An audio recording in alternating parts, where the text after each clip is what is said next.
Hello everybody, I hope everyone's doing well. I do want to apologize before I start the video for the echo. I did just move into my apartment today and it's kind of empty, so hence the echo. But my name is Alex, and today I'm going to be doing a quick summary of the article I chosen for our Unit 6 assignment. And this article is titled The Most Desirable Employee Benefits, which was created by the Harvard Business Review.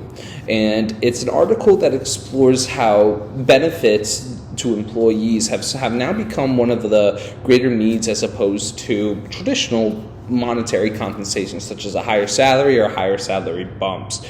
So this article really goes over how much employee benefits have taken over the space of what employees are looking for in terms of a job. So it's a really cool topic, and I'm excited to get into it. The article found that most employees actually care more about benefits and flexibility than pay raises. Shocker. In today's economy, I feel like work is very stressful and life is stressful, so it's really good to be able to have that flexibility of being able to calm down, relax, and have a proper work-life balance. From an economic point of view, this shows how today's workforce looks for value beyond salary, which is normally what we hear from, our older generations, that they were always working their butt off just to be able to have that amazing salary and be able to retire, and that's all they cared about, was being able to get to the highest salary, as opposed to having a well-rounded life and enjoying life to the fullest. So now we're going to go over the pros and economic value. There are some clear advantages to this concept. So first, offering desirable benefits helps retain skilled workers, which saves money on hiring incoming workers. It takes a lot of money to go out and hire a brand new employee to a company.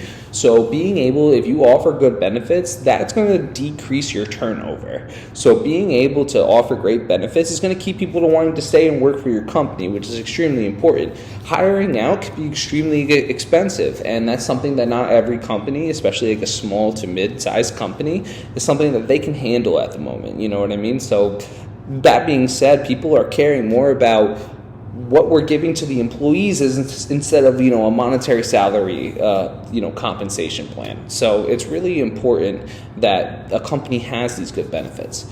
Flexible schedules and wellness programs can help boost productivity. So not only does it help, in terms of retaining people and keeping people at your company, but can help make them be more productive, get more numbers, increase the sales, whatever the case may be, whatever type of business that you're in, you're going to offer more productivity because people want to stay at your company. You're able to help them outside of the scope of work.